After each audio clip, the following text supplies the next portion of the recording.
Right, shalom alechem rabotai.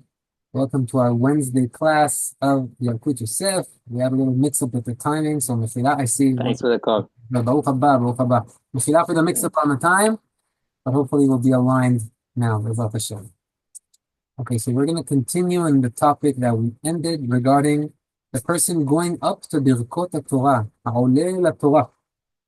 So the next topic is someone that goes up to the Torah, and instead of saying Asher bachar banu mikol ha'amim, he opens with the last bracha. He says Asher natan lanu et Torato, which happens pretty often, especially with people that aren't so, they don't do it so much, so that the brachot get confused for them. So what's the halacha? Does he have to repeat the bracha? What if he's in the middle? So if he finished the bracha already, he does not have to repeat it, and he just continues, and the Torah reader starts reading, and at the end, instead of saying Asher natan lanu et Torato, when he finishes the reading, he'll just say Asher bachar banu, meaning ideally the Asher bachar banu needs to come before and the natan lanu needs to come after. But if the first one was mixed, no problem, we'll just say it at the end. That's the halacha if he didn't correct himself in the middle. But if after he said Baruch Ata Hashem, Asher natan lanu Torat emet, v'chayei olam ata b'tochenu, then what am I doing? Steve, Baruch haba. We're talking about the Yalkut Torah, someone that had an aliyah and by mistake started with Hashem natan lanu. So if he still didn't say Baruch Ata Hashem noten Torah, the words Baruch Ata Hashem are, once that happened, there's no return. If he did already Baruch Ata Hashem, he'll wait until the end of the Kiryah, and at the end, instead of saying Asher Natan, he will say Asher Bachar Banu.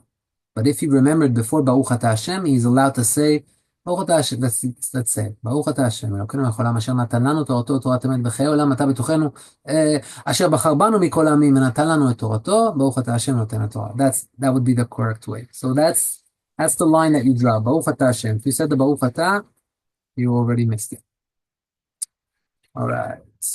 Now what happens if the ole Yona Baruch haba Shalom Aleichem. Baruch Nimsa, trouble. Ciao. So what if someone forgot to say Baruch et Hashem HaMevorach? Right? That also happens. People go, Baruch Ata Hashem Asher bachar banu. Then, oh my God, I didn't say Baruch Hu. So once you said Baruch Ata Hashem Elokeinu melech haolam, you started a beracha. You're not going to go back to say Baruch Hu because you missed Baruch Hu. Baruch Hu is not part of the beracha. It's an addition. You need to do it, but if you don't do it, you don't have to be choser for it. You don't have to repeat. It's not an essential part like the bracha of Birkat Torah. And therefore, you do not repeat, you just continue on. Anybody know, by the way, what would be the reason that we say Baruch Hu? What happens when I say Baruch Hu? What's the purpose of that when I have an Aliyah Torah? So I didn't know this myself. The idea is to conclude yourself with the tzibur. There's a group here. I got the Aliyah. I want to be one of them. I don't want to be on my own. So I join them in the beracha. Baruch Hu et Hashem HaMevorach, and everybody, now we're all together. I'm the representative, but we're all together. That's the purpose of it. But if you forgot that first part and you already started the beracha, then you do not go back. Now, the Oleh la Torah that says the berachot, he has a job. He has a few jobs. But one of the jobs we're going to talk about right now is holding on to the Torah while saying the beracha. You're saying the beracha and not holding on, it's a problem, right? You have to be attached to the mitzvah while you're saying it. But be careful not to hold the actual parchments. So there's a source. The Gemara says that whoever holds the Torah naked, which means naked, meaning without anything that stops him from the Torah, will be buried naked. So what's behind that? I have to tell you, you have to be very careful in the kedusha of the parchment.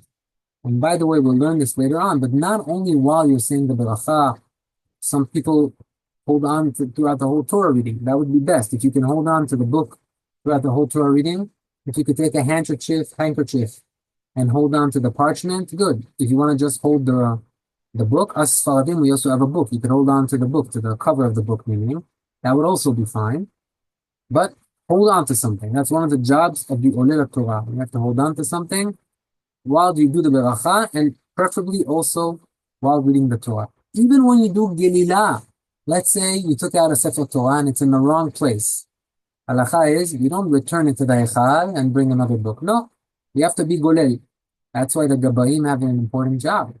The Gabbai has to come and prepare the reading so that there's no Torah Tzibur. But if you didn't do it, now we're not going to switch Torah. Why? Anybody know, have an idea? Why don't we put the Torah back and take another one that's in the right place? Kavod la Torah. You don't need kavod, the first Torah. Kavod. It a little bit reminds us of the problem of two Kohanim going one after the other. Anybody remember why can't a Kohen go up after a Kohen? Because the people might think the first Kohen wasn't. Exactly. That's the problem with the Torah as well. If you're going to return this Torah to take another one, the Tzibur may think, maybe it's pasul, maybe there's a problem with the Sefer. And it's not pasul, it's just not in the right place. So because of the honor of the Torah, we say, you know what, you're already out here, let's start doing Gelilah. Now with the Ashkenazim, the Gelilah is a little bit easier. They have two bars, they hold it from two different sides, and they start rolling. No one touches the parchment. But the Sfaradim, the Yetzer Hara tells you, come on, it's going to go much faster if we start rolling it from the parchment, and it's a sur. You're not allowed to touch the cloth. So be careful, and if someone is rushing you and telling you, no, do it like that, it'll be much faster, tell them, if you want to do it, you're welcome to do it. I follow halacha. Halacha says I'm not supposed to touch it, not while I'm reading, and not while I'm doing Gililah, right? Some hold that maybe if you do it. So wait, Ziv, sorry, but before you start reading, you kiss the parchment. You touch it with your. But you usually with your tzitzit. With your tzitzit, touch it. Okay. Try not. You cannot touch it with your hand. A lot of people are not aware of this, and they just touch it and they think I'm doing a mitzvah right now. What's the problem? It's not so simple. We give them a kav zchut that maybe they did netilat yadayim, and maybe netilat yadayim is sufficient also for Sefer Torah, even though they say it's mostly sufficient for tefillin and mezuzot. For Sefer Torah, it's not so simple to hold on to it, so be careful. Touch it with a handkerchief or touch the cover. Don't touch the actual parchment. If the Sefer Torah is still pasul, meaning we're completing letters, there's a ktivat Sefer Torah, and now the sofer is coming and writing letters. Okay, so the whole Sefer Torah doesn't have the kedusha of a Sefer Torah, but once it has it, it's a problem. Stay away from touching the parchment. All right. Now we're going to move on to a new topic. This is Siman Kuf Mem, 140. What Siman did we begin? Our class, Yalkut Yosef, Siman Aleph, first one. We're now reaching Siman 140. Baruch Hashem. It's really a pleasure to learn Yalkut with you guys. So what happened? Sorry, Ziv. Sorry to interrupt. So you said that if somebody makes the mistake on the first bracha, he can say before he says the Baruch Atah, he can change it. But what about if he makes a mistake on the last bracha? Does he have to repeat the second bracha? Or he says of staying Natalanu, he says Bachar Vanu. Good question. My understanding is that, let's see if he says it over here. Yeah, he talks about your question. He says if he says Asher Natan Lanu at the end again, he still doesn't have to be Choseh. He gives a recommendation though. He says, but if that happened to you, then the next Oleh that goes up, when he says Asher Bachar Banu, listen carefully, say Amen, and have Kavanah through his bracha. So you missed it, you live it vicariously through him. But really the dry halacha is, what if you're the last Oleh? You don't have an option to hear somebody else. You're not Choseh. At the end of the day, these brachot, each one of them is right. Just like if someone woke up in the middle of the night and he says, I can't fall asleep, let me read Tehillim. What did we learn? What's the halacha? You have to say ילקוט Torah. You can't just start, say in the morning, I'll say ילקוט Torah. Nighttime arrived and you went to sleep. Not you fell asleep on your chair like that. Someone went to sleep on his bed and it's nighttime. Even if you slept for a half hour, you have to say ילקוט Torah before he learns again. There's a big question. What bracha you read? One, second, third. Some say read all three of them. But halacha lemaseh, any one of them that you read is sufficient. So these two brachot are both brachot on the Torah. Any one is sufficient. The custom is to start with Asher Bachar Banu and to end with Asher Natan Lanu. But if you mix them up, nothing happened. And even if you read the same one twice, you'd say. Johnny's question, I thought it said, what if at the end you say Asher Bachar Banu instead of Asher Natan Lanu? What do? You have to repeat Asher Natan Lanu after? Or you just finish?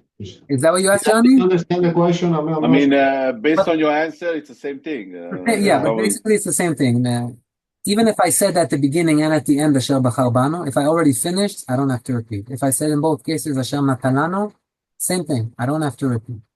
Ideally, if I missed in the first, I complete it at the end. But that's, if you didn't do that, it's fine. Just have kavanah with the next ole, that when he says the right beracha, have it in mind that, it's covering you. But even without that, you're fine. Especially if you're the last ole, you don't even have that. You don't even have that option. Okay. Now, המברך לא יפסיק לדברים בטלים, which means you have a guy who's going up to the Torah, and during the Torah reading, the guy is reading the psukim, and he's in a different world.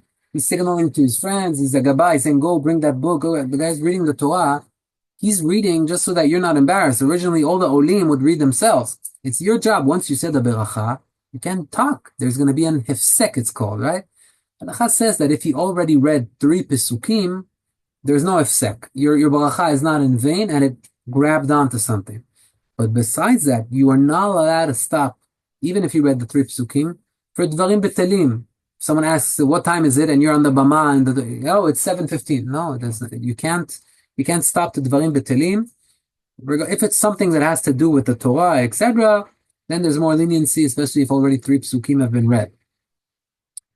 All right.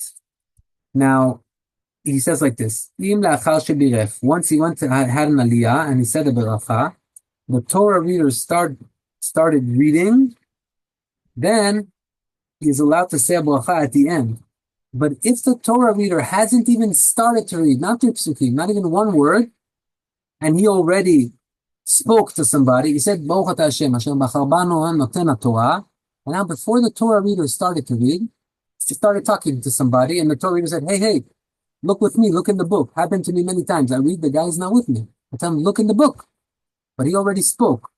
Halakha lema'aseh, I don't know if he'll listen. Maybe he'll be embarrassed if you tell him it's halakha. But if he already spoke after his beracha, before the Torah reader started to read, he has to repeat the beracha. You see what I'm saying? Noten Torah. Hey, Johnny, how are you? Oh, start reading. No, I'm not going to start reading. You have to read the beracha again. It's not so simple to tell him that. That's why it's better to have people focused and to tell, to teach these halachot so that we know. If we can't teach the world, we start teaching ourselves and throughout our actions. But this can happen many times. People have an aliyah, and in the meantime, the gabbai is going shh. And sometimes the ole is the gabbai and says, everybody, please be quiet. You said the beracha. You can't talk already. If you started talking before the Torah reader even read a first word, you say the beracha again. All right. Now, another job that we have while going up to the Torah is you have to look, before you say the beracha, where he's holding. He has to show you with the finger. By the way, his finger is fine. The only reason we have a finger, there's no halachic requirement for that. It's meant for he who is coming next to the Torah reader to be able to follow the Torah reader. Because he needs to follow, because really he has to read with him, so that his brachot are not in vain. So you help him, you bring him a finger so that he can follow you. But if there's no finger, you could just go like that, or some people even just stand back and trust the guy next to them, especially when the guy is well-informed, and then that's fine. All right? So when I have an aliyah, tell me, where are you holding? I need to know. Chabad even have a custom not only to kiss the first part of where they start, but they also ask him, until where are you about to read right now? They find it, they touch that, and they kiss that. But the minhag of the Sfaradim, find the place that you're starting and give it a kiss. But you can't touch it with your hand. You have to touch it with the tzitzit or something. Tzitzit. And if it's, let's say, a fast day, so we have a aliyot, and there's no tzitzit, you don't touch it. There's no obligation to touch it. You just need to see it.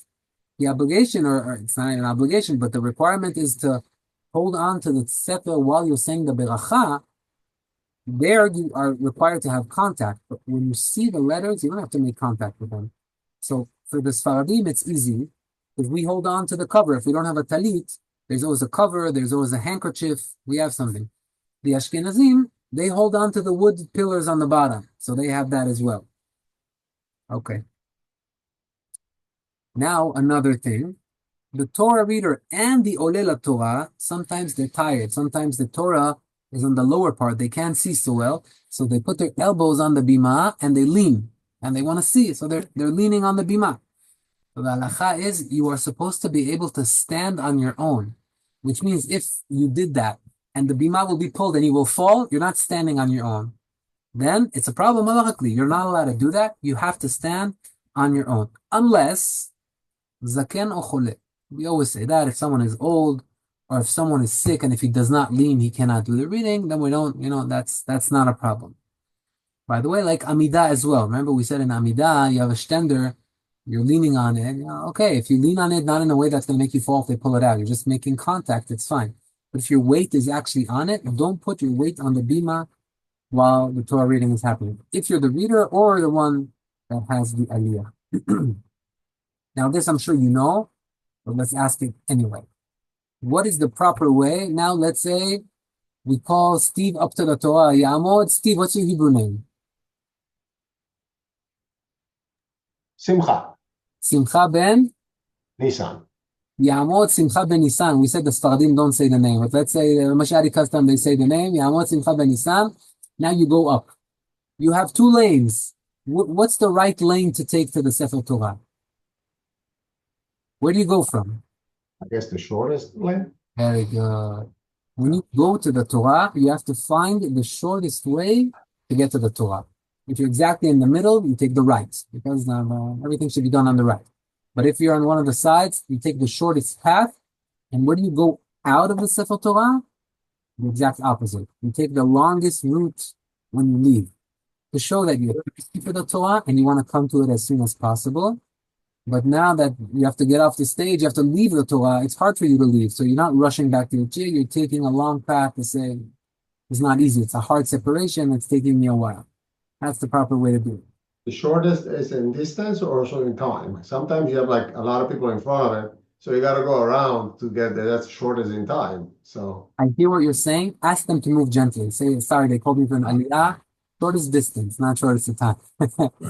A good question. It's like in the halachot of Tefilat HaDerech, we say that if you left town and you were on a highway for 72 minutes, even both ways, then you have to say Tefilat HaDerech.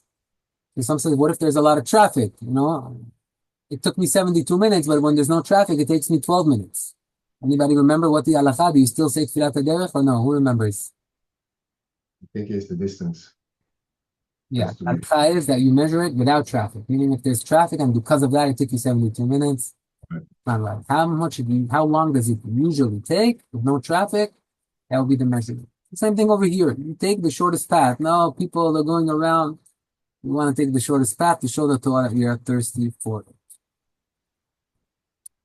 All right. Now, always when someone goes up to the Torah, let's say I'm a Kohen and I get the Aliyah and I'm also the Torah reader. There's no situation in which you stand alone by the Sefer Torah. There's always at least two people. So usually you have a Torah reader, and then you have the guy that had the Aliyah. And when he comes down, the next guy comes up. That's enough. Why? Yalkut Yosef says, just like the Torah was given to us by Moshe Rabbeinu, same way, when we are reading the Torah, we also need to be accompanied by someone. We were accompanied by Moshe. Now when we're reading the Torah, let's be accompanied by someone. So if I have an aliyah and there's a Torah reader, that's fine for me. By the way, the Ashkenazim hold that two people are not enough. They have to have three people at every given time. That's why, if you notice, there's usually a gabbai that's standing on the stage. There's the Torah reader. And if there's no gabbai, their custom is that the ole stays on stage even while the next guy came up. Why is that? No gabbai, we still have three people. You shouldn't have the Torah less than three people, but for the Sephardim, two is sufficient. So if you have the Torah reader and the ole really, the dry halacha, he does not have to stay on the bima. It's our custom, Mashadi stay, a lot of people say, I don't know if it's still the custom in New York, but most Sephardi shuls, they do it even though they're not required. But those that know say, no, go back to your seat. Like in our Bet Knesset, the rabbi said, we're Sephardim. Yes, but during COVID, no. During COVID, that's a different No. During COVID was like, do it and please step out because it was just dangerous. But now, like, they still do it now. But it's not mandatory, right? That's the halacha. That's the halacha. No, it's okay that you stay there, but you're not obligated to stay. So you tell them, don't sit down. Your obligation is finished right now. Ashkenazim is different. Their custom is to stay. All right. Now, if someone has an aliyah, how do I stand up for them? For example, the rabbi has aliyah, or someone's dad has an aliyah. Or if we stand up for them, right? So says the halacha, the right way to stand up for them is not just for the pesukim. from the minute they stood up to go to the Torah until they come back and sit in their seat, that would be the most proper way to stand up for them. Since if it's too much for you, so at least when he walks to the Sefer Torah and when he walks back from the Sefer Torah, stand up for him.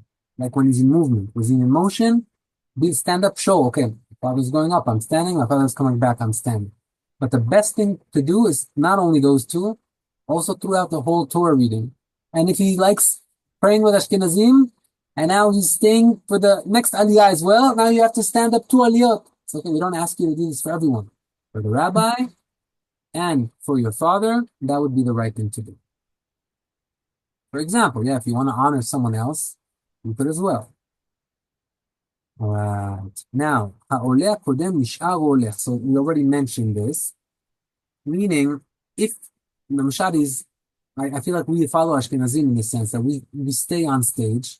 Says the Yalkut Yosef, if you want to stay on stage while the next Oleh is coming, don't tell him, hey, Sa'adim, don't stay. No, it's perfectly fine. He says, because those that do it, they have what to rely on. Meaning there is an opinion to do that. The Sa'adim don't follow that opinion.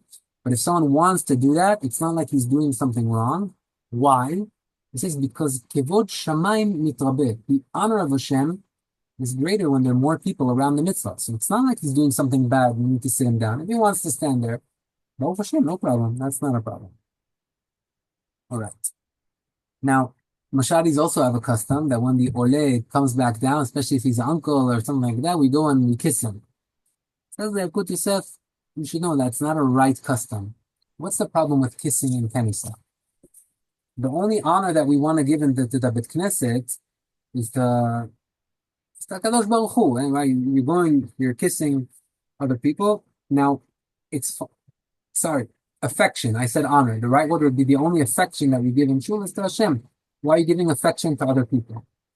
But if the kiss is done for honor, that would be allowed. For example, kissing a rabbi's hand in Shul, we don't say that's a problem. A son kissing his father's hand, it's out of honor. Maybe some will say that when the Oleh has an aliyah and we come to kiss him, it's honor, it's not affection. I don't know. Says the Yalkut Yosef, it's wrong. Better not to do that. You don't need to kiss the guy. Come shake his hand. Tell him Chazak u'Baruch. If he's your father, you can kiss his hand. If he's the rabbi, you can kiss his hand. Actions of honor are allowed, but kisses of affection are not. Even if you have a little boy and you love him so much and you want to kiss his cheeks, that's not right to do in Bet Knesset. When is it allowed? If the boy is so sad that if you don't hug him and kiss him right now, he'll start crying. You don't want to make a child sad, then that would be perfectly fine. But the idea is if it's affection, for no reason, that's a problem. Okay.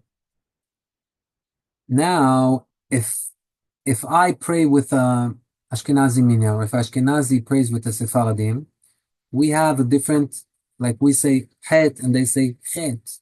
Or we say Baruch Atah Hashem and they say Adi, and then they say Noi. We say Nai, they say Noi. Different sounds. Am I Yotzei Yedei Chova or am I not Yotzei Yedei Chova?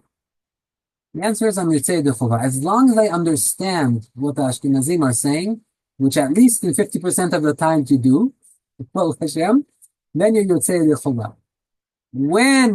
You should all know this answer because it's very relevant to what happened last Shabbat. When would it be a problem? When do we try to hear our very own reading? Only once a year. What did we read this Shabbat? Amalek. Zachor et asher asa lecha. Exactly. Why? Because the mitzvah is to remember Amalek. How do we remember Amalek?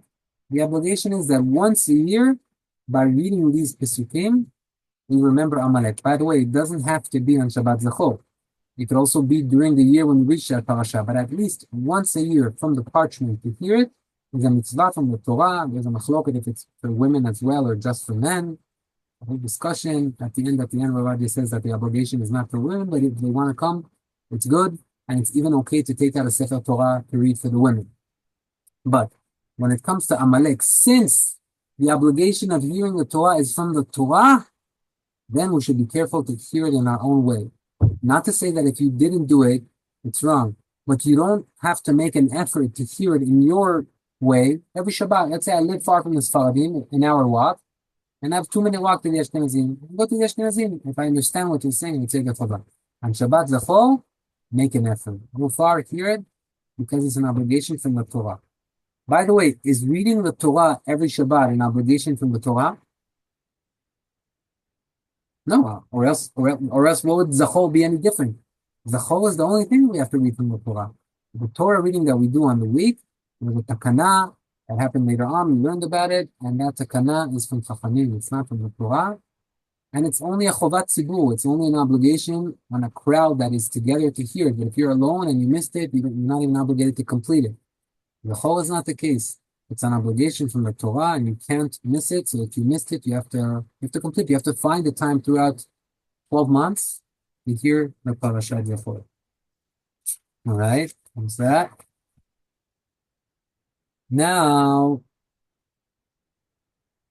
העולה שלא קורא בעצמו. Let's say you have a reader and he's not verbalizing with you.